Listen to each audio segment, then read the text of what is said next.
안녕하십니까. 정치내비게이션의 아나운서 정승조입니다. 정부가 주택임대차 시장 선진화 방안을 내놨습니다. 월세 거주자의 주거비 부담을 세제 혜택으로 덜어주고 전세 거주자에게 주택구입자금 대출을 확대, 또 공공임대주택 사업의 민간 참여를 늘린다는 건데요. 주택임대차 시장에서 큰 변화를 줄 내용이긴 하지만은 무주택 서민들이 겪는 고통을 덜기에는 한참 모자라 보입니다. 시장 활성화보다 서민 주거 안정과 중산층의 주거비 부담 완화를 위한 실효성 있는 대책 시급해 보입니다. 2014년 4월 1일 거짓말같이 진짜 TV뉴스가 시작된다. 뉴스 K. 진실을 흐리는 편파 논평, 담합과 관행을 부르는 출입기자 제도, 관료적 조직, 계층과 서열이란 기존 뉴스 제작 시스템 혁파. 뉴스의 새로운 역사를 쓸 뉴스 K. 2014년 4월 1일 국민TV 개국과 함께 찾아옵니다. 매일 밤 9시 진짜 뉴스를 기대해주세요.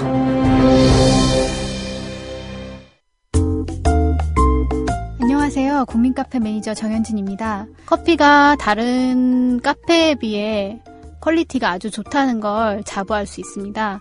커피의 질을 유지하기 위해서 무리한 가격 경쟁은 지양을 하는 편이에요. 그러니까 질 낮은 원두를 그냥 서비스하는 커피숍이고 싶진 않고, 또 이 공간 자체가 지하에 있는 곳이기 때문에 로드 매장과 비교할 수 없는 다른 컨텐츠들이 있잖아요.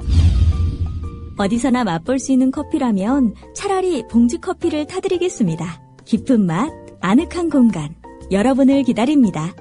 서울 마포구 월드컵로 37, 웰빙센터 지하 1층, 국민카페 온에어로 여러분을 초대합니다.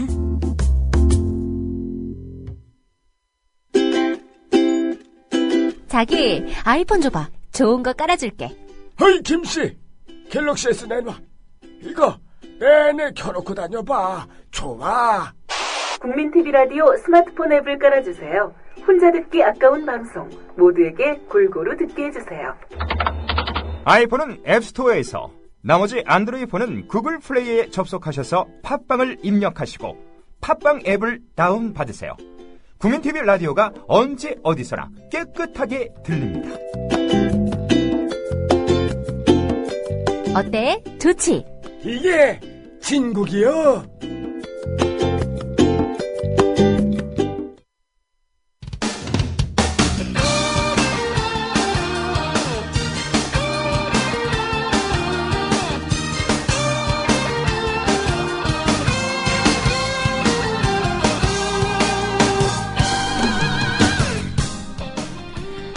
여러분께서는 국민TV 라디오 정치내비게이션을 듣고 계십니다. 현재 시각이 7시 8분입니다. 이어서 국회 기자회견장의 말말말을 전해드리는 기자회견장에서 순서입니다. 오늘은 기초연금 및 국민연금 연계지급 이중약속 위반 주장과 관련해서 민주당 한정혜 의원의 기자회견장으로 안내합니다.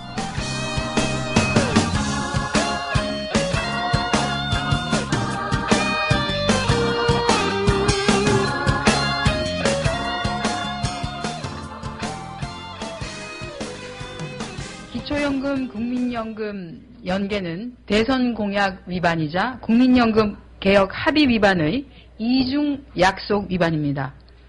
기초연금안 합의가 2월 국회에서 합의되는 것이 무산되었습니다. 새누리당과 박근혜 대통령은 대선 공약을 파기하고 2007년 여야가 합의한 국민연금 개혁까지 무위로 돌리려고 하고 있습니다. 기초연금 제도는 지난 2007년 국민연금 혜택을 3분의 1가량 줄이면서 당시 국민연금 소득 대체율을 60%에서 40%로 하향 조정한 것이죠. 이렇게 혜택을 3분의 1가량 줄이면서 국민연금 가입자의 손해를 보완하기 위해서 도입된 제도로, 이러한 제도 도입 취지에서 볼 때 국민연금 가입자를 역차별하는 것으로 더더욱 용납될 수 없습니다. 이처럼 기초연금은 국민연금 혜택 삭감의 반대급부이기 때문에 지난 2007년 제도 도입 당시에 두 연금 중 어느 한 연금을 받는다고 해서 다른 연금을 삭감해서는 안 된다는 점을 여야는 국민연금 개혁 합의문에 명시한 바 있습니다. 당시 이 안은 박근혜 대표 체제 하의 한나라당이 합의한 내용이기도 합니다. 해도 너무하십니다. 이번 박근혜 정부의 기초연금제는 2007년 여야 합의를 파기하고자 하는 것으로서 만약 국민연금 가입자의 기초연금을 삭감하고자 한다면 삭감했던 국민연금 혜택을 원상 복구해야만 합니다. 박근혜 대통령과 새누리당은 2007년 국민연금 개혁 합의 정신에 위배되는 기초연금과 국민연금을 연계한 국민연금 가입자 간 차별, 어르신 간 차별 등 차별연금 지급 계획을 즉각 철회하시기 바랍니다.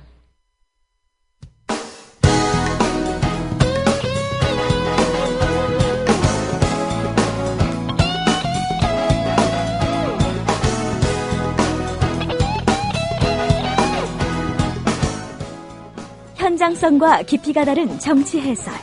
지금 여러분께서는 국민TV 라디오 정치 내비게이션을 듣고 계십니다. 진행의 정승조 아나운서입니다. 정가레이더 시간입니다. 이강윤 정치평론가 전화 연결돼 있습니다. 안녕하십니까? 안녕하세요. 네. 기초선거 정당 공천 하느냐 마느냐 정가 현안으로 급부상했는데요.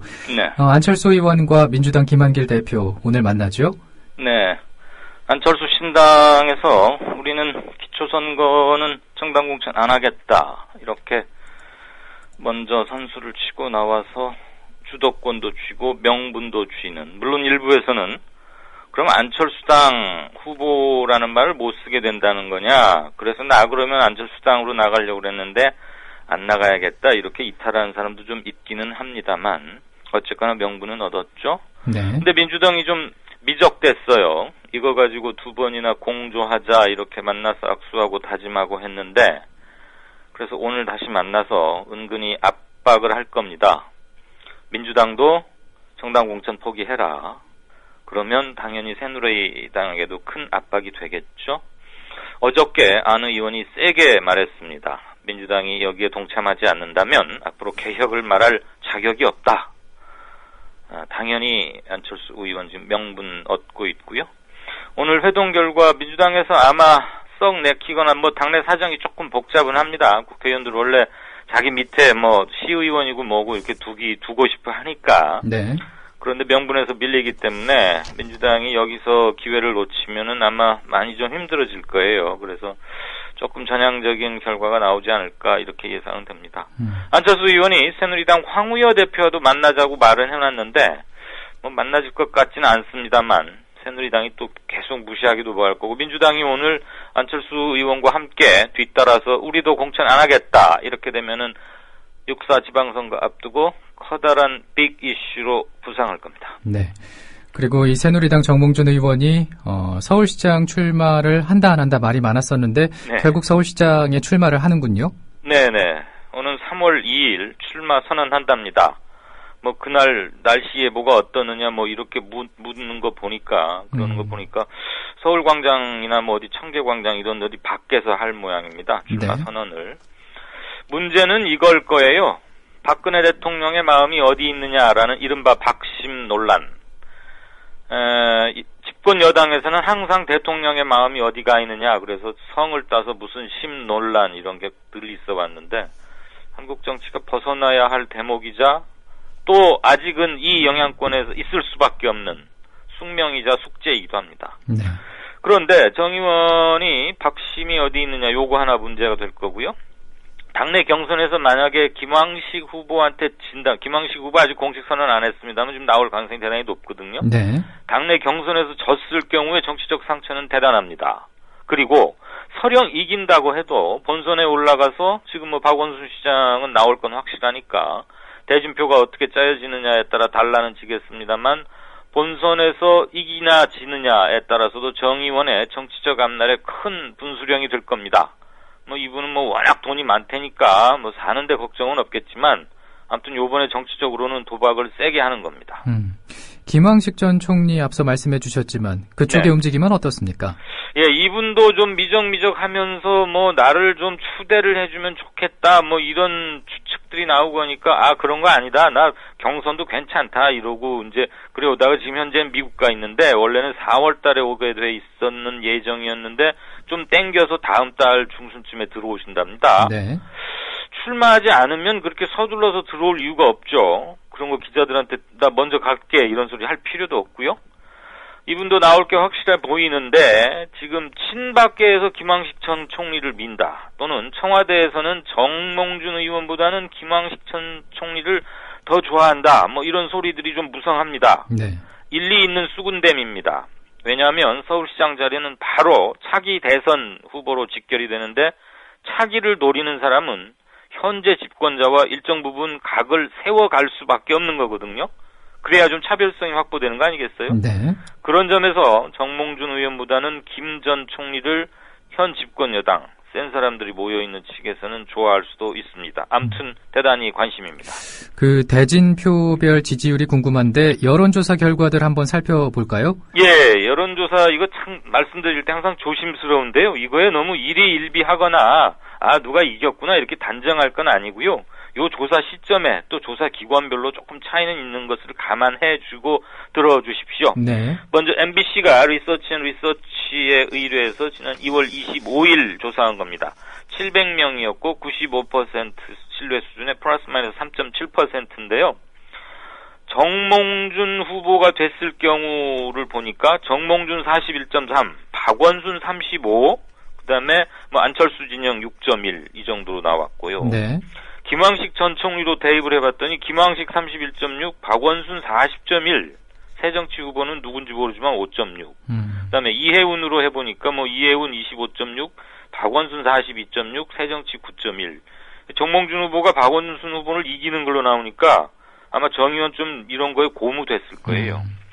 그다음에 KBS가 미디어 리서치에 의뢰해서 2월 24일 날 조사한 겁니다. 네. 500명이 샘플이었고 모집단이었고 95% 신뢰 수준의 플러스 마이너스 4.4% 허용 오차입니다. 정몽준 대 박원순 44.5 대 46.8로 박원순이 오차 범위 내에서 앞섰습니다. 김황식 대 박원순은 41.7 대 48.7로 오차 범위를 벗어나서 박원순 시장이 이기는 걸로 나옵니다. 네. 마지막 한국일보 거 한번 볼까요? 코리아 리서치에 의뢰해서 지난 2월 25일 역시 700명 상대로 95% 신뢰 수준의 플러스 마이너스 3.7%인데요. 정몽준 대 박원순 38.8 대 56.6 박원순 압승이고요. 김황식 대 박원순 32.1 대 62.0% 그러니까 62% 거의 더블 스코어네요. 이 한국일보 조사는 나머지 두 군데는 굉장히 차이가 많이 납니다. 네. 지금 그래서 어쨌거나 경향을 보면 한국일보 조사는 좀 큰 차이로 이기는 걸로 나왔지만 박원순 시장이 상대 후보가 누구냐에 되느냐에 따라서 이길 수도 있고 질 수도 있고 아주 팽팽한 국면이다. 그래서 오리무중이다. 아직은 그렇게 봐야 할 것 같습니다. 네. 그 박원순 현 시장은 이 재선에 강한 의욕을 보이고 있지요? 네. 어제 이렇게 말했어요. 서울시장 유효기간이 아직 안 끝났다는 노회찬 전 의원의 말씀 대단히 옳고 고맙게 생각합니다. 그러니까 박원순 나 중심으로 야권 연대가 되면 좋을 것 같습니다. 이렇게 말했습니다. 대놓고 안철수 진영에 말하자면 양보 같은 거 요구한 겁니다. 네. 그리고 정몽준 의원이 자신을 서민을 이용하는 정치인, 마치 서민 팔아먹는 정치인 이런 뉘앙스로 말한 데 대해서는 시민들께 모독입니다. 이렇게 짧지만 강하게 되받아쳤습니다. 지금 민주당은 새누리당의 당내 경선이 이렇게 빅매치로 판이 커지니까 경선에 많은 관심이 쏠리지 않겠어요? 네. 경선 효과, 영어로는 컨벤션 효과라고들도 하던데 그거 되게 신경 씁니다. 민주당 긴장 불가피할 겁니다. 그 김상권 경기교육감의 경기지사직 출마 여부는 어떻게 돼가고 있습니까? 이거 역시 태풍의 눈입니다. 경기도를 누가 차지하느냐가 향후 정치적 의미를 얻는데 이번에 대단히 중요한 곳이 되거든요. 네. 김 교육감이 지금 교육감 3선도 생각을 하고 있는 것 같기는 해요. 자신이 교육 전문가고 경기도에서 일정 부분 성과를 내고 있으니까 한 번 더 해서 꽃봉오리를 따자, 마무리를 잘 짓자 이러는 것도 있는데 주변에서 너무 그러지 말고 이제 지사직으로 좀 나와보시오. 여기저기서 자꾸 말은 나오니까 상당히 만지작 하는 것 같아요. 다음 주 초쯤 얘기를 할 것 같은데 가더라도 특정 정파 소속 후보보다는 민주진영 시민 후보로 추대되기를 원하는 것 같습니다. 그러니까 민주당은 물론이고 안철수당이나 민주개혁진영을 표방하는 시민 세력이 다 합쳐서 자신을 단일 후보로 만들어주기를 원하는 겁니다. 교육감 될 때도 이분 이랬었습니다, 옛날에. 그러니까 이 양반 모셔다가 지사 한성 만들어 보려고 했던 안철수 의원으로서는 당연히 속이 좀 타죠. 네. 그런데 뭐 이분이 워낙 뜻이 강하니까 단일 후보 추대되는 거에서 그렇다면은 안철수 의원 진영에서 주도적으로 단일 후보를 만드는데 힘을 쓰자. 그럼 결과적으로 김상곤 교육감을 단일 후보로 만드는데 안철수 당에서 제일 힘을 썼고, 그렇게 해서 만약에 당선이 되면 김 교육감, 김 지사는 안철수와 가깝다. 이것을 좀 부수적으로 얻을 수 있는 거 아니겠어요? 네네. 그럼 민주당은 좀 애매합니다. 왜냐하면 서울시장, 현 박원순 시장에게로 후보를 단일화하거나 양보를 받으려면 경기도에 후보를 안 내야 되는 거 아니냐, 이런 소리들 많은데 경기도지사 해보겠다고 지금 세게 뛰는 분들이 몇 분 있거든요, 민주당에. 좀 애매합니다. 네. 그런가 하면 새누리당은 홍문종 사무총장 때문에 시끌시끌하나 봐요. 왜 이렇게 말이 많은 겁니까? 아유, 정말 말이 많네요. 무슨 뭐 아프리카 박물관에 뭐 노예식 경영 이거 갖고도 그러더니, 이 양반 또 옛날에 수해 때 골프도 치고 그래서 뭐 되게 눈총 맞고 그랬죠. 네. 지금 사무총장이라고 선거 앞두고는 제일 중요한 자리입니다. 왜냐하면 돈하고 조직을 다루는 자리거든요. 근데 최근에 서울 노원을 구로갑, 동작갑구에 당협위원장을 내정했어요, 새누리당이. 네. 그러니까 옛날 말로 하면 지구당 위원장입니다. 그런데 친박계들이 많거나 심지어 동작의 경우에는 보름 전까지 민주당원이었던 사람, 보름 전에 민주당을 탈당한 사람을 지구당 위원장에 앉혔어요. 네. 근데 알고 보니까 그 구청장 후보로 나갈 사람하고 학교가 동창이 되나, 그래서 좀 가깝답니다. 아무리 그래도 그렇지 보름 만에 민주당에서 새누리당으로 간 거 가지고는 좀 새누리당에서도 마땅치 않았던 모양이죠. 선거 앞두고 계파 대결하는 건데, 그래서 분란이 드디어 터졌습니다. 회의 자리에서 김성태 의원이 세게 문제 제기를 하니까 정몽준, 김무성, 급기야 황우여 대표까지 나서해가지고 책상들 치고 난리였답니다. 정몽준 의원이 나선 거는 동작이 지금 정몽준 의원 지역구 아니겠어요? 네. 그 바로 옆구, 자기 옆구에 당협위원장을 뽑는데 자기한테는 전혀 묻지도 않았다. 이래가지고 좀 서운하다고 그러고. 아무튼 센 사람들이 나와서 세게 책상 치고 이러니까 당이 시끌시끌해서 홍문종 사무총장이 이거 없던 일로 다시 해보겠습니다. 다시 생각할게요. 이러고 물러섰답니다. 그렇군요. 그리고 요즘 그 서울시 공무원 간첩 조작 사건, 이것도 참 큰 이슈인데. 그렇습니다. 네, 검찰 자체 조사 어떻게 돼가고 있습니까? 지금 쭉 여지껏 6.4 지방선거에 대한 뉴스들을 전해드렸는데, 사실 이게 민주주의의 회복 부분은 대단히 중요한 거죠.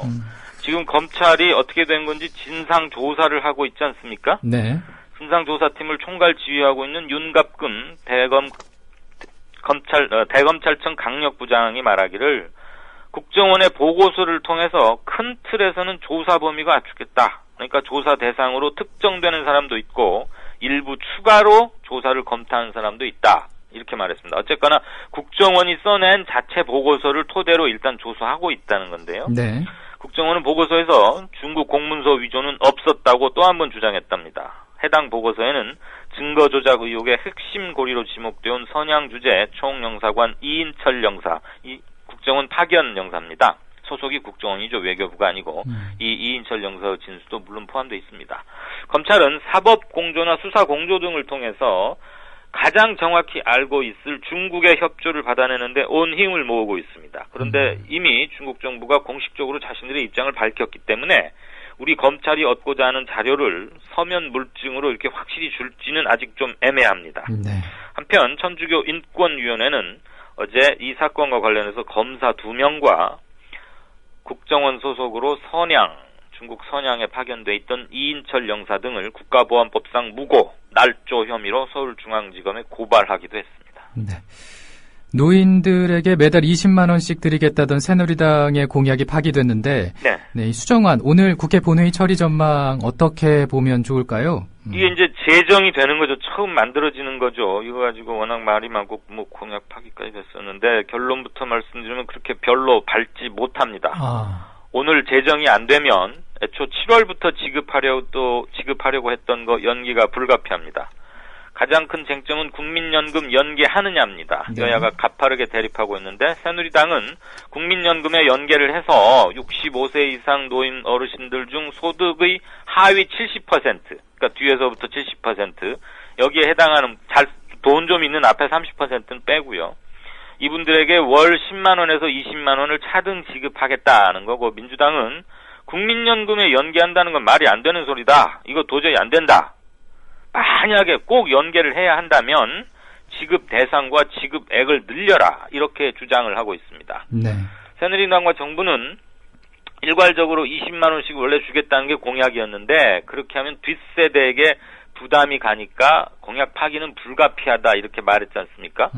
공약 만들 때 왜 그런 건 생각 안 하고 그냥 막 만들었는지, 그래서 표 얻고 환심 사고 이랬다는 건지 한심합니다. 예. 또 하나, 재정 추계 계산을 놓고도 새누리와 민주 서로 계산이 많이 다릅니다. 민주당은 소득의 하위 75% 분들에게까지 월 20만 원씩 다 일률적으로 주어도 재정에 큰 무리가 없다 이렇게 주장하고 있고요. 반면에 새누리당은 재정에 구멍이 크게 난다는 겁니다. 네.